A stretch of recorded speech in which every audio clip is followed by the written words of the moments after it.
So here's something you don't see every day.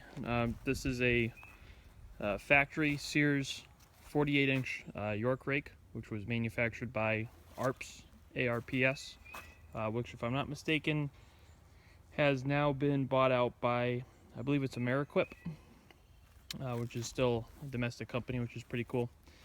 Pretty rare attachment. You don't see too many of them. I do remember 500 Passwords had a video a number of years ago with one in it. I've seen probably maybe 8 to 10 others, but it's definitely one of the more uncommon attachments. This one is mostly complete. Really, the only thing missing, from what I can tell, is the crank to lift or lower the gauge wheel. So for the time being, I just have a 1/2-inch carriage bolt in there to hold it up. It's probably something we're going to have to end up making. So I got this rake about 2 years ago from a guy named John up in upstate New York, and if he's happened to watch the video, John, I really appreciate what you were able to do to help me wind up with this, as well as my friend Dan that brought it back from New York for me. It's a pretty straight rake, which is pretty impressive considering as it's, I estimate it's about 40 years old or so, probably early to mid 70s as far as production. The teeth are pretty good, some a little bit better than others, but it is a landscape rake after all, so some bending is to be expected. But as said, it's made by the ARPS company.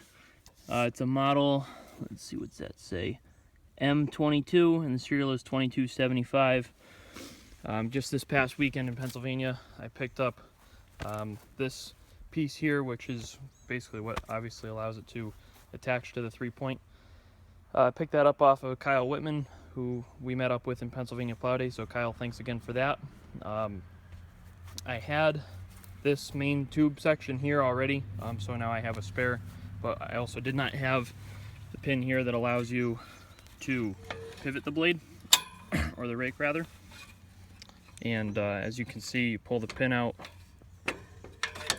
and then you can adjust the rake any which way you want. There's one central straight position and then two offset in either direction.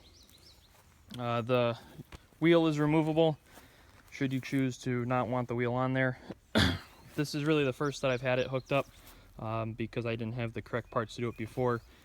And over here, I just, these were some test furrows before going out to Pennsylvania, and just kind of went over it quick here to level it out, and it works pretty well, which is cool.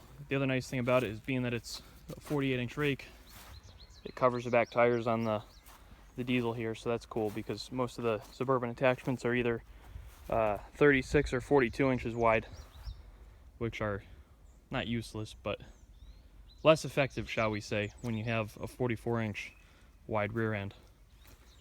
So that's it. Like I said, not something you see every day, kind of an uncommon attachment. Probably see this in future videos, although the opportunities for landscaping here are kind of slim to none. I will try and use it whenever possible because it is pretty cool. I'm happy to have it. Very fortunate to have it. Just a cool piece. So thanks for watching. If you haven't seen this before, this is a 78 GT18 Hydro converted to a 3-cylinder Yanmar diesel. Plenty of other videos on that. I don't have time to go into it on this one. But yep, so a 48-inch Sears factory York rake. Not sure how many are out there, but like I said, I've only seen about 8 to 10 of them. So probably a bunch more that nobody knows about. But anyway, as always, thanks for watching. Let me know if you want to see this in a future video.